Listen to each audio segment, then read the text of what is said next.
Jangan marah karena orang yang berhasil dalam hidupnya, karena orang yang berbuat budaya. Kita nggak tahu orang itu memperoleh kekayaan dia dari mana. Kita nggak tahu cara dia memperoleh kesuksesan dari mana. Kita katakan, jangan kamu marah karena orang-orang yang kaya dengan cara seperti itu. Kita nggak pernah tahu cara kekayaan dia dari mana.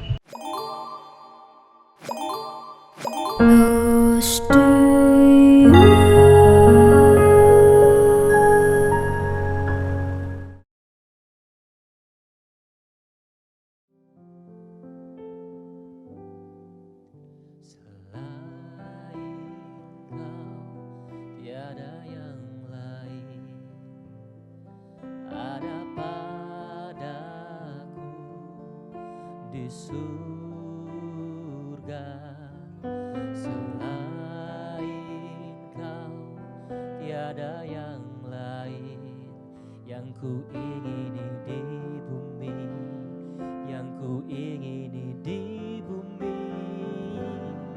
Sekalipun dagingku dan hatiku habis lenyap, gunung batuku dan bagianku, tetaplah Allah selama-lamanya. Sekalipun dagingku dan hatiku habis lenyap, gunung batuku dan bagianku,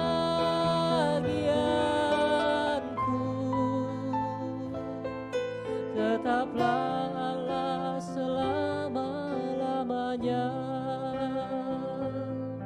Tetaplah Allah selama-lamanya. Tetaplah Allah selama-lamanya.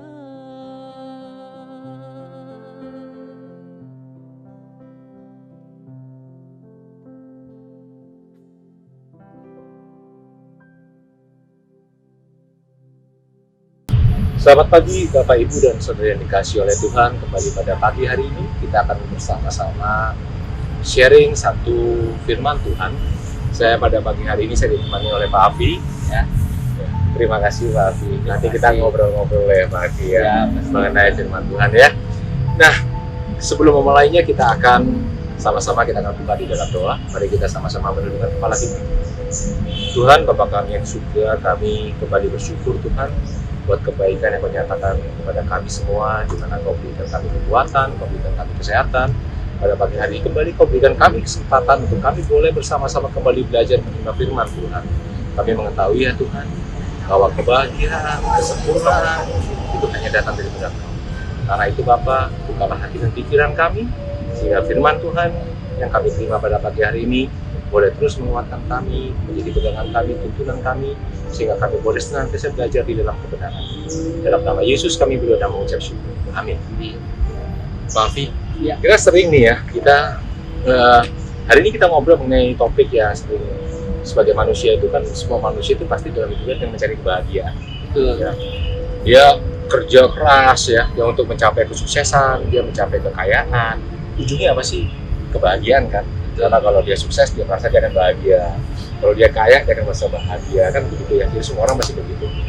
Nah, sering nggak Pak Afi kalau kadang-kadang kita ini ditanya oleh orang nih, ditanya begini, kenapa ya kok orang baik itu meninggalnya cepat ya, umurnya pendek gitu ya. Afi ya sering dengar gitu ya. Terus kenapa ya kalau orang baik, kita tahu nih kehidupan orang itu baik banget, tapi kok banyak banget masalah dalam hidupnya. Anak yang sakit lah, istrinya yang sakit lah, atau gimana lah, ekonominya beginilah sering ya. Terus juga kita melihat bahwa orang-orang yang kita tahu hidupnya itu kayaknya ya rada-rada nggak bener gitu lah ya, atau mungkin memang nggak bener dan kita tahu gitu ya. Kok kelihatannya malah sukses. Ya, malah kita lihat wah begitu diberkati secara materi, secara fisik, kita lihat keluarganya begitu bahagia, pakai mobil mewah, barang branded, rumahnya wah seperti itu. Ini jadi gimana ya ini ya? Tuhan ini punya maksud apa nih? Kenapa kok kita yang mengikut Tuhan, kita yang beribadah dengan setia, kok seperti ini gitu. Ya, terus kemudian orang-orang yang seperti itu kok malah kelihatannya begitu diberkati. Wah, ini bisa-bisa bikin kita kayaknya mungkin jadi iri hati gitu ya. Iri hati dan jadi ragu ya. Iri hati jadi ragu ya. Bener nggak sih kita nih Tuhan kita yang seperti ini gitu. Nah, hari ini kita akan sama-sama belajar dari Daud. Ya, kita ambil dari kitab Mazmur pasal yang ke-37. Di sana Daud itu mengetahui persis apa yang dirasakan oleh manusia. Karena dia pun juga, kita tahu ya riwayatnya Daud kan dari seorang gembala, nggak ada apa-apanya, sampai akhirnya dia menjadi raja yang begitu diberkati, dan dia menjadi raja yang dikasih oleh Tuhan, sampai kita sebutnya Yesus adalah anak Daud. Nah, kita lihat dari Daud itu, apa sih dikatakan oleh Daud mengenai hal ini, mengenai masalah iri hati, mengenai masalah yang tadi itu. Nah, saya akan bacakan dari Mazmur 37, ayat yang ke-1. Dari Daud, jangan marah karena orang yang berbuat jahat. Jangan iri hati kepada orang yang berbuat curang. Daud mengatakan di sini, jangan iri hati sama orang yang berbuat curang. Jadi kalau kita tahu orang itu yang hidupnya nggak benar atau curang, kita nggak perlu iri hati. Nah, kita akan lanjutin nih, terus nih, apa lanjutannya ya? Sebab mereka segera lisut seperti rumput dan layu seperti tumbuhan hijau. Nah, kita bertanya nih, oh gitu, kita rada tenang ya, Pak Fia dengar begitu ya, oh mereka akan lisut dan layu. Tapi kita tungguin tuh tahun-tahun, kok nggak layu-layu, kok nggak lisut-lisut nih kayaknya, kok tetap aja dia diberkati, kita aja nggak bertumbuh-tumbuh. Nah, kita terusin dulu nih bacanya nih. Ayat yang ketiga dikatakan, percayalah kepada Tuhan dan lakukanlah yang baik. Diamlah di negeri dan berlakulah setia. Nah, ini yang kita. Apa maksudnya? Percayalah kepada Tuhan. Diminta supaya kita tetap percaya dan lakukan yang baik. Percaya dan lakukan yang baik. Diamlah di negeri dan berlakulah setia. Itu diminta oleh Tuhan. Tapi yang sering kita susah untuk melakukan. Karena apa? Karena masalah hidup hati dan segala macam tadi membuat kita menjadi tidak setia. Kita secara psikologis jadi terpengaruh. Gue percuma deh ke gereja, ibadah hidup gue gini-gini terus. Yang namanya susah, gue juga susah terus. Namanya kurang juga kurang terus, bener nggak? Nah, ternyata kalau kita nggak setia, kita nggak akan pernah bisa mencapai berkat yang Tuhan persiapkan. Nah, kita terusin dulu nih, menarik. Ayat yang keempat, dan bergembiralah karena Tuhan, maka Ia akan memberikan kepadamu apa yang diinginkan hatimu. Waduh. Wah, jadi ternyata kata kuncinya di sini, tetap setia dan bergembiralah karena Tuhan. Dan Ia akan memberikan apa yang diinginkan oleh hati kita. Jadi tadi kita menginginkan sukses seperti orang itu. Kita menginginkan kebahagiaan seperti orang itu, tapi kita tidak bisa begitu setia Dan tidak sabar. Dan kita selalu sedih, mikirin itu saking stres, kita tidak bisa bergembira karena kita punya Tuhan. Bagaimana aku bisa memberikan keinginan hatimu kalau kamu tidak bergembira? Karena kan sebenarnya ada aku loh yang bisa memberikan kamu apa yang kamu inginkan. Nah, di sini kita belajar satu hal ya. Jadi kenapa kok berkat itu jadi terlambat kita nikmati? Karena ternyata sulit buat kita untuk menanggung setia. Nah, kita lanjutkan dulu ya, ini menarik. Dilanjutkan, serahkanlah hidupmu kepada Tuhan dan percayalah kepadanya dan Ia akan bertindak. Jadi Tuhan itu nggak akan diam, Dia akan bertindak. Tapi syaratnya ada. Syaratnya adalah apa? Serahkanlah hidupmu kepada Tuhan dan percayalah kepadanya. Lanjutkan, Ia akan memunculkan kebenaranmu seperti terang dan hakmu seperti siang. Berdiam dirilah di hadapan Tuhan dan nantikanlah Dia. Jangan marah. Karena orang yang berhasil dalam hidupnya, karena orang yang melakukan kebudayaan, sangat jelas banget.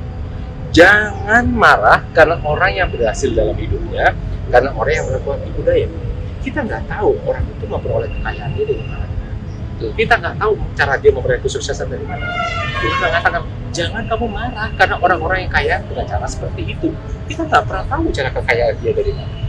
Mungkin cara dia yang kita lihat kan kita hanya sebatas lihat dari luar. Nah, ini Tuhan mengingatkan kita supaya kita jangan marah. Berikutnya, berhentilah marah. Nah, itu sekali lagi mengingatkan karena kita ternyata sering marah. Karena kita merasa bahwa kita ini kalah melulu nih sama orang ini nih. Betul. Kita kurang melulu gitu. Kita sering marah. Tuhan mengingatkan lagi, berhentilah marah dan tinggalkanlah panas hati itu. Jangan marah karena itu hanya membawa kepada kejahatan. Maksudnya apa? Di saat kita marah, itu mudah untuk kita jatuh ke dalam dosa. Kenapa? Jadi kita membuat cara-cara yang kita pikir shortcut aja supaya kita bisa sukses, supaya kita bisa kaya, kita pengen cepat. Akhirnya cara itu yang membawa kita kepada kejahatan. Nah, Tuhan mengingatkan di sini, ya. Daud mengatakan seperti itu. Sebab orang-orang yang berbuat jahat dan dilenyapkan. Sebab orang-orang yang berbuat jahat akan dilenyapkan, tetapi orang-orang yang menantikan Tuhan akan mewarisi negeri. Karena sedikit waktu lagi lenyaplah orang fasik. Jika engkau memperhatikan tepatnya, maka ia sudah tidak ada lagi. Sedikit waktu lagi. Nah, sering kali pengertian sedikit waktu lagi ini membuat kita nggak sabar kan? Kapan Tuhan? Katanya sedikit waktu lagi, sebentar lagi. Ini orang yang jahatnya kayak begini malah panjang umur. Nih, acek saya, keluarga saya yang baiknya kayak begini malah kok Susah. meninggal duluan dan hidupnya susah. Ya kan? Kapan Tuhan? Nah, ini Tuhan bilang, tetaplah setia, tetaplah bergembira. Karena sebentar lagi Tuhan akan bertindak. Memang waktunya adalah waktu Tuhan, bukan waktu kita. Nah, ini yang kita juga harus belajar. Di poin yang berikutnya, kata Tuhan apa? Tetapi orang-orang yang rendah hati akan mewarisi negeri dan bergembira karena kesejahteraan yang berlimpah-limpah. Ini satu contohnya.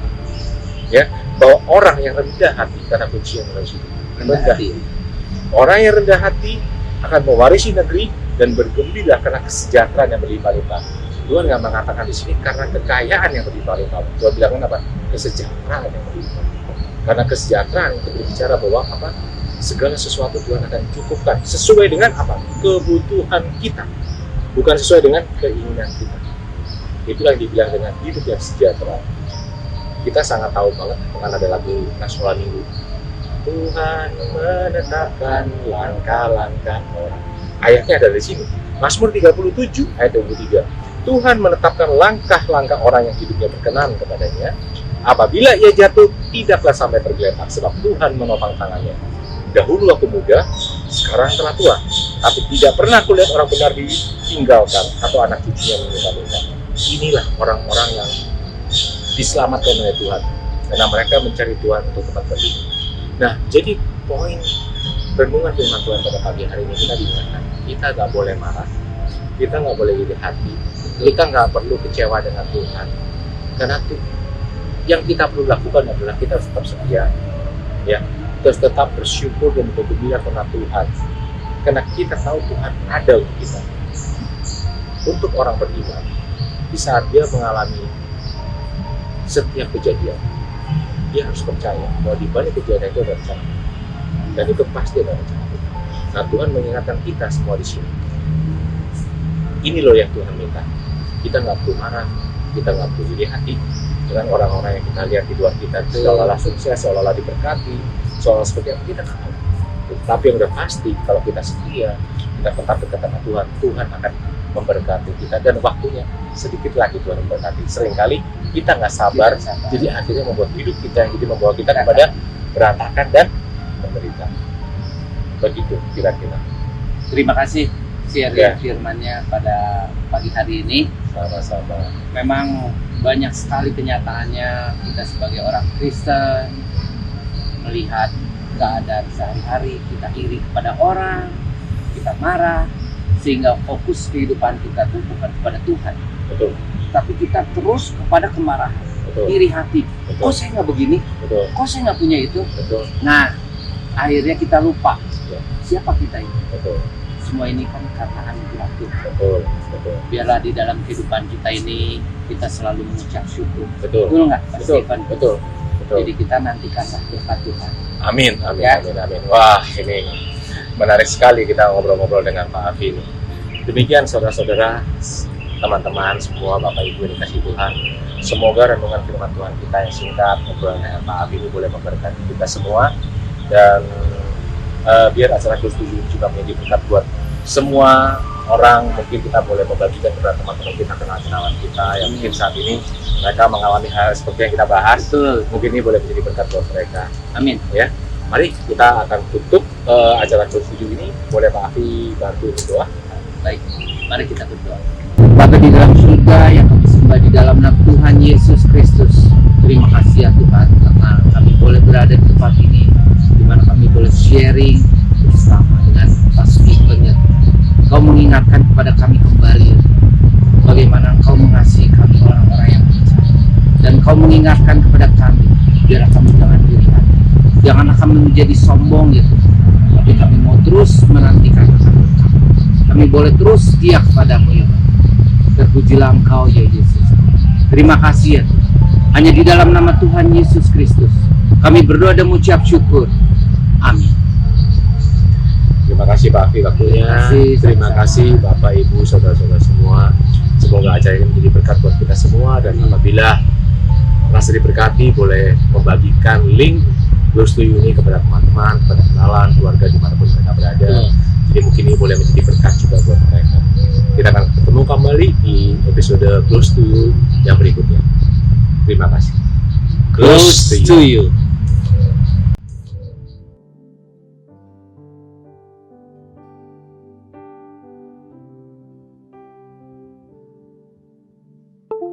Yang ku sembah hanya Yesus,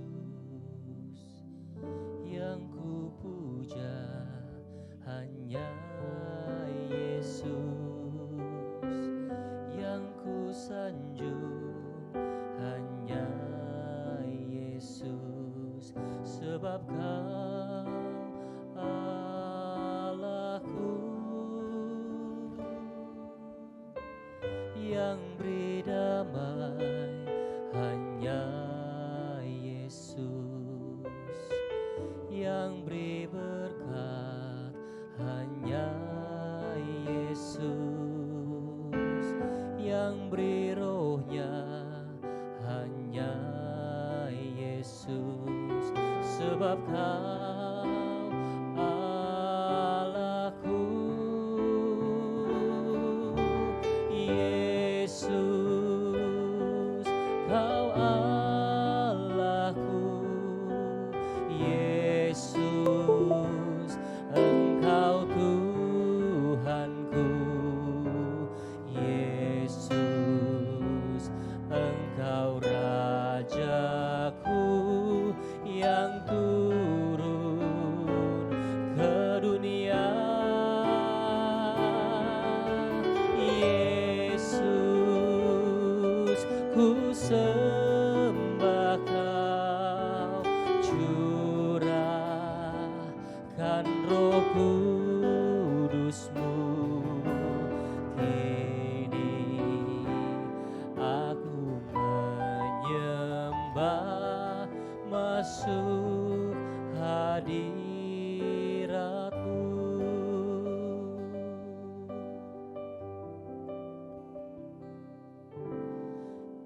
Yang ku sembah hanya Yesus,